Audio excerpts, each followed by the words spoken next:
Bienvenidos a Gente y Ciudad, su programa de lunes a viernes desde las 11 de la mañana y hasta las 12 del mediodía en Puerto La Cruz por Unión Radio 93.7 FM, todo el tiempo en todas partes. A nivel global nos pueden escuchar en vivo también desde las 11 y hasta las 12 del mediodía por la aplicación que puede descargar de Play Store o App Store o por la web de mundour.com. Allí ingresa en la pestaña Ciudades y en Puerto La Cruz selecciona Unión Radio 93.7 FM porque también va a encontrar todas nuestras emisoras hermanas del circuito. De lunes a viernes siempre abrimos nuestro Instagram Live de nuestra cuenta institucional @Unión Radio 93 piso 7. Todo este equipo está presto para iniciar el programa y saludarlos desde la Gerencia General Juana Bellorín, en la edición y grabación Armando López y Luis Pérez, en el control técnico Luis Rodríguez, en la coordinación de la producción general del circuito Unión Radio está Jesús Salazar, en la jefatura de producción de Unión Radio 93.7 FM Alexandra Gamboa, desde la producción general del programa Gente y Ciudad Jessica Molina, en la redacción de Mundo UR desde Anzoátegui está Saray Portillo. En la conducción del programa, María Alejandra Malaver Bellorín, que los saluda, certificado de locución 36.581 y de productor nacional independiente 6.264. Las redes sociales de Gente y Ciudad, Twitter, Instagram, TikTok,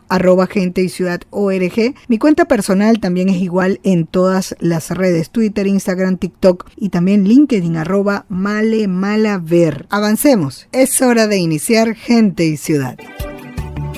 Síguenos en Instagram, @Unión Radio 93-7 y @MaleMalaver. La democracia y la sostenibilidad van de la mano. Y ya tenemos en línea a Pedro Afonso del Pino, abogado y profesor de Derecho Constitucional, experto en el área municipal, su Twitter @Afonso del Pino. Les comentaba al principio del programa que con él hemos haciendo todo un camino, todo un recorrido por América.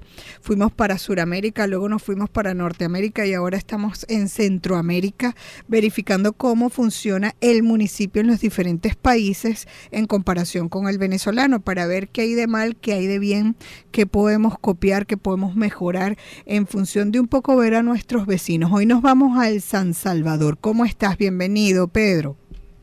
Hola, María Alejandra, muchas gracias. Coméntanos entonces qué hemos visto aquí en San Salvador. Bueno, fíjate, el caso de El Salvador está interesante porque tenemos una noticia en caliente. Okay. Con el caso de Bukele. Sí. El Salvador es un país pequeño, El Salvador es un país de unos 21.000 kilómetros. Imagínense, Venezuela tiene casi 1 millón de kilómetros. Entonces, un país de 21.000 kilómetros y de más o menos 6,5 millones de habitantes.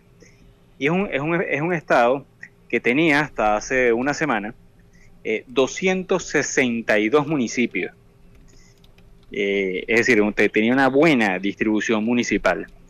Sin embargo, el presidente Bukele, en conjunto con el Poder Legislativo, acaba de reducir, esto como repito, tiene escasos días de aprobado, acaba de reducir 262 municipios a 44.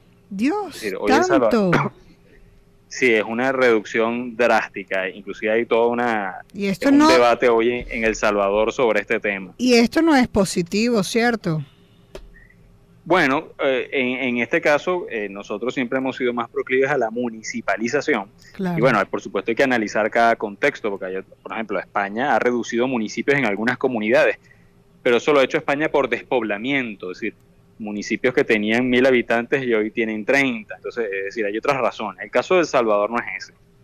El caso de El Salvador, según apuntan todas las opiniones y expertos y abogados y consultores, se trata de una concentración de poder. Es decir, es más fácil concentrar el poder en 44 municipios que en 262. Entonces, de alguna manera obedecen más bien a razones políticas que a razones de eficiencia.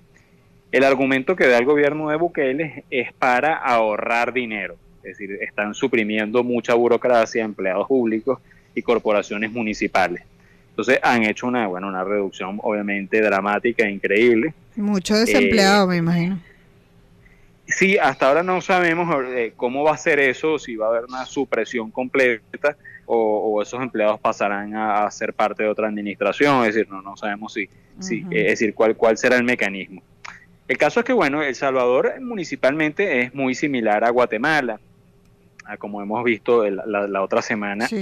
Es una corporación municipal, hay un alcalde que preside el consejo municipal, y ese consejo está integrado, además del alcalde, por regidores, que son lo que llamaríamos nosotros concejales. Por cierto, ya se llaman regidores propietarios, debe ser un término muy colonial.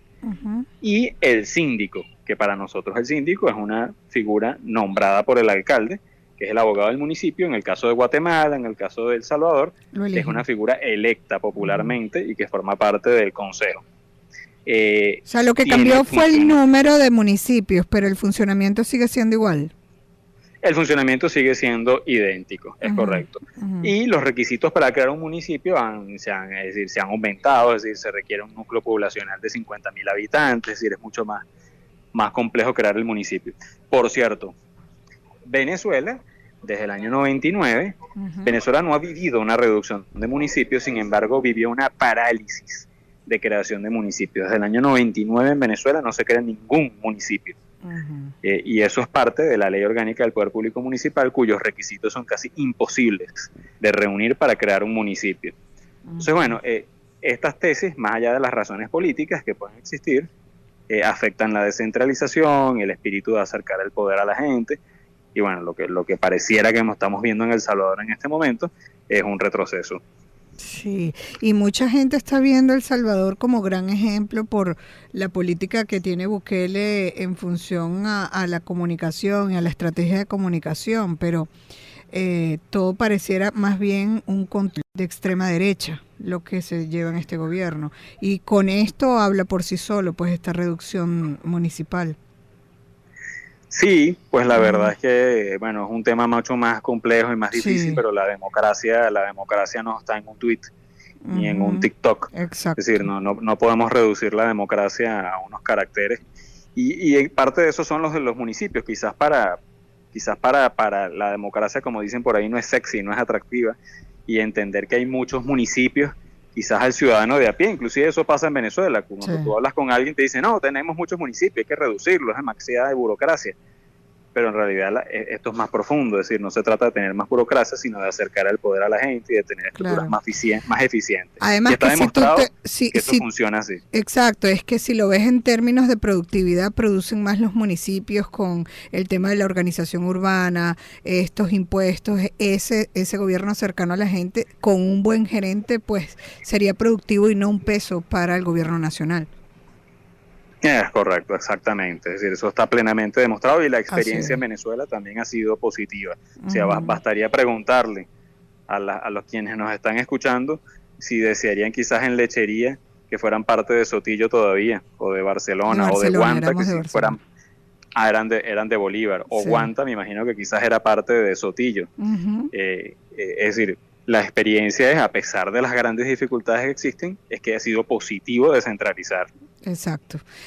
Pero entonces, ¿qué podemos recoger de positivo y qué no hacer más allá de esta reducción que a mí me parece terrible, ¿no? Hablando en términos democráticos. ¿Qué podemos recoger de positivo en el funcionamiento del municipio de El Salvador?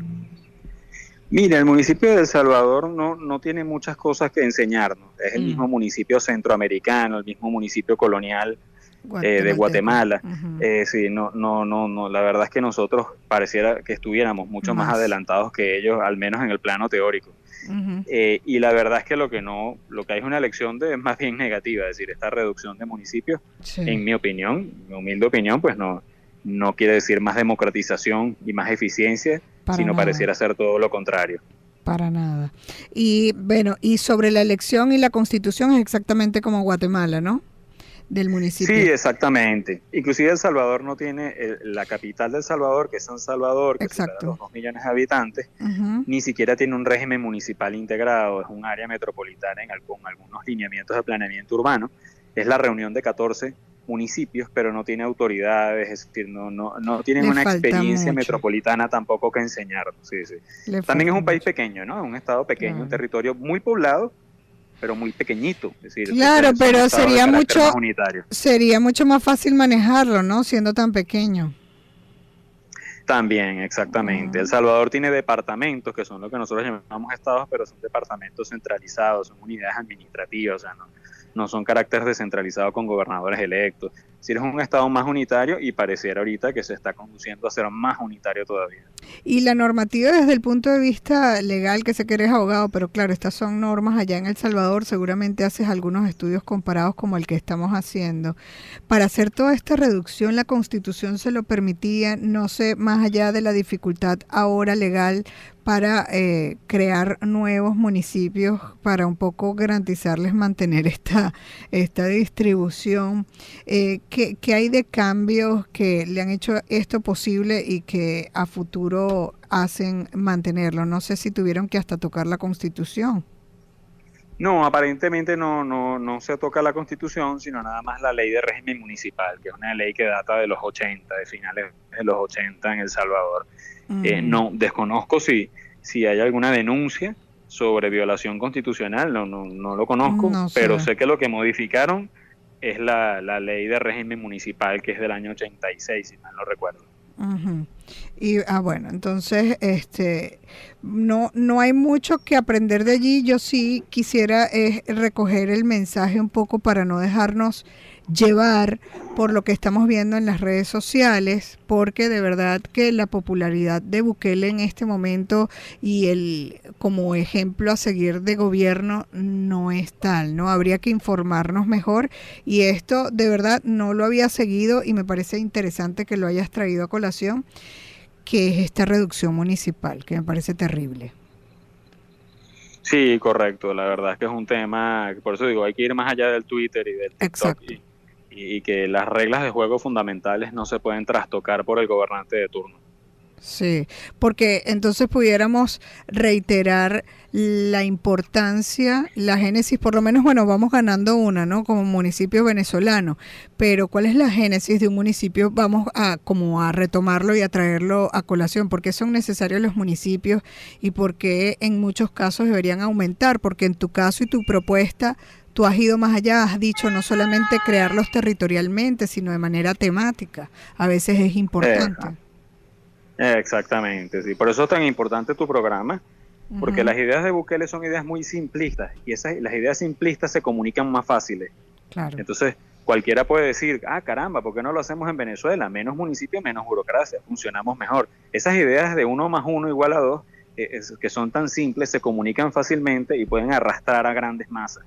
Sin embargo, la realidad es más compleja y sabemos que los resultados no son efectivos. Por eso es que, bueno, es un trabajo de hormigas de ir comunicando y concientizando de que la realidad no es esa, sino todo lo contrario. Exacto. Yo por ahí escuché un informe, déjame buscarlo, que incluso salió de acá de Unión Radio para compartirlo contigo y para compartirlo con nuestra audiencia acerca de la realidad del gobierno de Bukele. Son las 11:54. Gracias, Pedro, por tus tan importantes aportes los lunes. Era Pedro Afonso del Pino, abogado y profesor de Derecho Constitucional, experto en el área municipal. Su Twitter, @Afonso del Pino. Síguenos en Instagram, @Unión Radio 93-7 y @Male Malaver. Despedimos desde la Gerencia General Juana Bellorín, Armando López y Luis Pérez desde la edición y grabación, Luis Rodríguez desde el control técnico en la coordinación de producción general del Circuito Unión Radio, Jesús Salazar desde la jefatura de producción de Unión Radio 93.7 FM, se despide Alexandra Gamboa. Jessica Molina lo hace desde la producción general del programa, desde la redacción de mundour.com en Anzoátegui, Saraí Portillo. La suscrita se despide desde el micrófono María Alejandra Malaver Bellorín, certificado de locución 36.581 y de productor nacional independiente 6.264. Sigan nuestras redes sociales, las de Gente y Ciudad, Twitter, Instagram, TikTok, @Gente y Ciudad ORG. Mis cuentas personales también son iguales en todas las redes, Twitter, Instagram, TikTok y LinkedIn, @Male Malaver. Pueden escuchar nuestras entrevistas a todos los profesionales, les recuerdo, por todas las plataformas podcast